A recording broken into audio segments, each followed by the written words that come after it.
Hey man, same man, it's your boy Ink in the Brain, man. We back at Like a Bad Habit. Shout out to everybody who's tuning in. You know, salute to the new subscribers too. I appreciate y'all. But hey, if you like the video, please hit the like button for your boy. I have another episode of, my prison story. If you haven't checked out my previous episodes, go ahead and do that so you can catch up. We're still in reception, y'all. We haven't even hit the official prison yard yet. We still in reception. So, but yeah, I just want to touch on this story, man. You know that saying where they say, if you stand for nothing, you'll fall for anything. That definitely holds true, man. Especially in the penitentiary. Historically, you can talk about like what happened in California, where they had like for y'all that's not aware, they had a prison, a hunger strike, throughout the California Department of Corrections a while back because they had some of the shot callers, you would call them. I mean, they're really just heads. Like you'll hear me refer to them as heads, but they were slammed down in the chutes, the security housing unit for so long, for years and years, like decades, and people were getting tired of it. So basically, they did a hunger strike. Nobody was able to eat. Nobody was able to eat any commissary or nothing. They was just refusing to eat, and it ended up working. So I have a similar story. It wasn't that extreme, but we pretty much had to boss up on the police because of how they were handling our situation dealing with the virus. So I'm gonna give y'all an overview of what happened, right? So if you remember, the first cell I hit was the 4-man cell, right? And the chief, remember that story I was telling you when he said he couldn't smell or taste, he didn't want his tray. So we all was hopping at his tray like, yeah, oh, you don't feel good? Oh, but you want that tray though? Oh, yeah, we ain't tripping about that. Yeah, run that tray. Nah, but shout out to the chief though. He was a cool dude, man. But yeah, so in the back of my head, I knew he was sick, but I didn't really care. Like, I have a good immune system. I'm in good health. I'm in good shape. So I wasn't really tripping if I caught the virus. I knew I'd be good. Yeah, so, so like I said, like day 4, they rolled us up out of there and put us in the big cell. Now, mind you, everybody's supposed to have at least a 7-day quarantine at this time. Now, we didn't even complete that quarantine. So they tested us. They don't know our results, and they're mixing us in another cell with more people in it, right? So we go to the other cell, and then about 3-4 days later, they pop our door, and they call the chief and the other black dude that I was in the other cell with. They call him out. They roll him up. Actually, they tell me, yeah, roll up. Y'all we moving y'all to a different cell. So we like, man, what the hell? Come to find out, they tested positive for the virus. So, but we didn't know that at that second. But later on, the nurse, I think one of the nurses that came, and they were like, yeah, because they all gave us temperature checks on our head. They were like, yeah, we had two people pop up positive for COVID, so, looks like we're going to have to restart your quarantine for another 14 days, right? So now we're like, wait, what? We're like, nah, this is some bullshit, right? But it was what it was, So they restarted our quarantine the first time, and we was hot about that, because, like I said, in the intake in Alhambra, you lock down all day. You can't go outside. You can't even take a shower when you want. You only go outside once every 3 days. You take a shower once every 3 days. So you're basically locked up all day, literally 24/7. If you didn't go to the shower that day, you just locked up all day. So at this point, tensions are kind of getting higher because people are getting anxious, and also the staff, they was holding our mail, which I wasn't really tripping. I never wrote my family when I was in Alhambra. Actually, no, I lied. I wrote them one time just to let them know I hit there, and then I let them know like, yeah, I'll hit you up when I get to my yard. But other than that, I was just in there chilling. But yeah, so it was just all bad, right? So then And then they give us another nose swab test, and then, you know, all that. So then another few days go by. And then another CO popped the gate. And then they call X. They call X by his last name. And then they're like, roll it up, you know, moving you to the part. We're like, wait, what? And we're like, wait, did X pop up? Is he positive? And they wouldn't tell us. And we're like, oh, man, hell no. We're like, bro, X. I'm like, nah, not you, bro. But he was like, man, I feel good, though. Like, what the hell? How did I come up with this shit? And we're like, nah, man. But see, X, and if you ain't heard my previous stories about X, tune into my last video, doing Thomas Shooters Part 2. X was a real, I guess you could call him a self-favorite. Everybody liked him. Dude was real humble. You feel me? He had hands. You feel me? He was a real going crazy with his workouts. He was a big inspiration for me to step my weight up when I hit the yard too. So shout out to X for that. But yeah, so we didn't want him to leave. You know, him and J4 was real close too, like real close. And you know, we all used to chop game and just talk shit, swallow spit. You know, we used to rap. We used to all be rapping and shit. So we didn't want him to go. So then they ended up rolling X up out of there, man. So we're like, all right. We're like, man, we ain't going for this no more, bro. They're not going to be restarting our quarantine every 14 days. We're going to be in here fucking with these people for 6 months, right? So, you know, Rhino, because Rhino had did like 8.5 years in California, right? And he was like, man, you know what? He's like, man, we're not going for this no more. He's like, we're gonna demand them to move us out to these cells, because there was like 3 or 4 vacant cells on the block, right? Now the COs, they claim that those are for the PCs. So, you know, somebody checked in and they got to hold them in those cells by themselves because they can't house them with anybody else. So like, man, we ain't trying to hear none of that, right? So this is what happened. Was it that day or was it the next day? It may have been, I forget if it was either that night for them to do count, or like the morning count. I think it was that day. It must have been that day. But so they pop our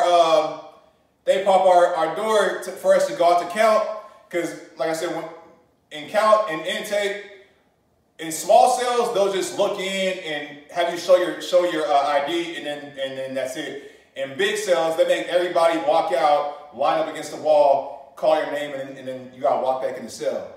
So when they popped the gate, you know, you can say Rhino was our spokesperson, right? So he popped the gate, and we just all behind Rhino. He's like, yeah, ACL. He's like, we're not coming out for count. Do what you gotta do, but we refuse in the house. Y'all got us fucked up in here. Y'all contaminate our cell with people with COVID. Y'all playing with our lives. Nah, we ain't going for this. And then and he was like, and we demand to speak to the warden ASAP, right? And the CO looking at us disbelief, like, man, are y'all serious? They're like, yeah, we dead serious. Like, we're not coming out for count. And we refuse the house. Do what you need to do, right? Call the warden, though. We need to talk to the warden. And they're like, he's like, okay. He's like, so y'all already get tickets? Y'all ready to get tickets for this, right?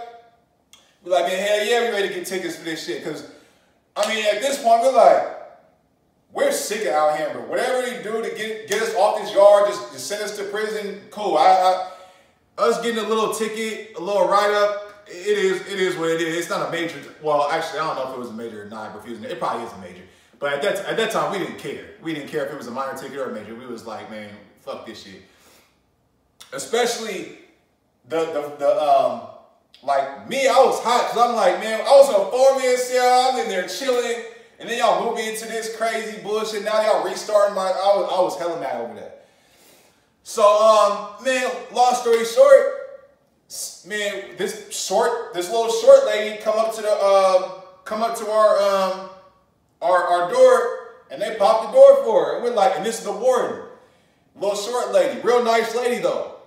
And we're like, damn. We're like, because we really didn't expect them to really call her. We was just trying to push a line, like, y'all need to get us out of here and move us into another cell, because we just wasn't trying to have nobody else pop up positive and then restart the quarantine. That's really all we were concerned about. But yeah, so she came up, and then And then, yeah, so we just start talking and we're telling her about the situation, how they're mishandling us, and, you know, they're not honoring the proper protocol, and we were supposed to be in that cell for 7 days to get quarantined before they moved us in. So, you know, and then other people popping up positive and things like that, right? So she understood, you know, and she even said, like, yeah, you know, the COVID things, we're kind of adjusting with the times as time goes. You know, this is all new to us. So, you know, I understand, you know, yeah, we probably shouldn't have handled it like this. And so she was kind of sympathetic, unless she was putting on a really good act. But if she was putting on a really good act. But she seemed like she was understanding where we were coming from. So long story short, yeah, she was like, well, please, I need y'all to come out for count. You know, otherwise we're gonna have to send y'all individually to the hall, and then what they won't. We're like, okay, because she actually was giving us the time of the day to actually talk to us and hear us out, right? Especially with J-Fo, because J-Fo was writing his people, like writing his mom and things like that, and his sister, and he wasn't getting any letters back. And he was mad because he couldn't talk to his people, and he thinking his mom is mad at him and not writing back and stuff. Coming to find out the staff was holding our mail for longer than they should have. So, you know, J-Fo's telling her about that, and, you know, everybody's pitching in something. You feel me? I'm telling them, like, man, I was in the 4-man cell. I had no business being in here, and they contaminated, you know what I mean? And then J-Fo talking about, you know, he got his mail and all this stuff. Everybody's on edge, right? So she's like, all right. So Ronald's like, all right, look. He's like, we need some books in here because we had no books, so we in there bored as hell. You feel me? We only had like one Bible in there, no books. So we're like, man, we need some books. We need commissary. We need to be able to order food. You know, if we got money in our books, we need commissary while we in here. And we need to be able to call our family too. So the warden's like, all right, she looking at us crazy now. Like, what the hell are these niggas on, right? She's like, all right, look, I'm not going to lie to you guys. The commissary ain't happening. And the reason why is because it has to officially be set up through the DOC. It's a process. Now that I understand, you know, being down now I get it. And then, and she was like, same thing with the phone, right? She was like, man, we're not going to be able to get you guys no phone calls because you have to set up your voice print and all this shit, you know, when you get to prison to make a call out. She was like, but I can see what I can do to work on getting y'all some books, right? So we're like, all right, it is what it is, man. So you know, we went off the count. I ain't gonna lie, we went off the count, lined up, did the count, went back in. So kind of find out, Warden come back like 20 minutes, about 20, 30 minutes later with a big box of books. A huge box of books, right? Pop the door, let us get all the books out of there, but so we were like, oh, cool. So we had like, we lined the books on the wall. We had maybe like at least 40 books in there, 40, 50 books in there or something. So I'm like, hell yes. So I'm picking out the books. I want everybody to get first dibs on the books. I got like 4 or 5 books. So I'm like, okay, cool. You feel me? So now we got reading material. We good. And then the warden was like, she was like, don't ask me how I was able to do this for y'all, and y'all better keep this on the hush. You know, we ain't gonna tell nobody. But she's like, in the next, you know, couple of days, we're gonna give you guys each 1 5-minute phone call to your family, one by one. But we gotta do it in the back office, so we gotta do it kind of inconspicuous. So we're like, oh, bet. We're like, okay, cool, all right. And then, man, much love to the warden for that, man. Real talk, man, because at that point, man, things was getting real hectic, man. People was on edge, and she kind of calmed us down a little bit. You know what I mean? So, yeah, so they ended up pulling us on one by one, let us get a 5-minute phone call, man. And I remember when I called my mom on her cell phone, she was hella excited to hear from me. And I was just like, yeah, I didn't really tell her what was going on, but I was just like, yeah, this is a short call, but, you know, they allowed us to get a little quick call it family type shit. You know, just kind of smooth things over. Because I knew I'd be good throughout my bid, but, you know, the fam is a different story. And that's one thing I want y'all to realize. Like, if you're out here doing crimes and you out here doing things you're not supposed to be doing, you know, you might be solid. Like, you might be really built for this shit, but what's your mom and them gonna think? You know what I mean? Or if you got kids, what your kids gonna think when you catch 10 and gotta go sit down for a decade and they can't hug on their daddy? You know what I mean? Or, you know, so just think about that. Think about the impacts that your actions have on your family as well. Because like I said, I know, you know, I was gonna walk down my 2 years regardless, but like I said, your family might not take it the same way, man. But yeah, you stand for nothing, you're gonna fall for anything, man. So, you know, we wasn't going for that shit.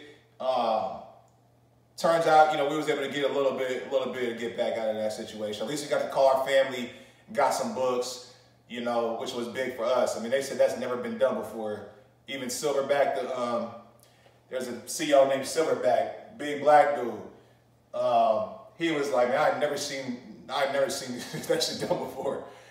And Silverback was like, man, y'all, later on, as more the stuff starts happening, like the fights and stuff, he's like, man, y'all sales popping. Like, I don't know what the hell y'all want to hear. He's like, I ain't had a show like y'all's in a minute, you know? But yeah, this is a quick story, man. But hey, it's your boy Ink in the Brain, man. If you like the video, please hit the like button. Subscribe if you haven't already. And I'm going to see y'all in the next one. Y'all be smooth and be solid.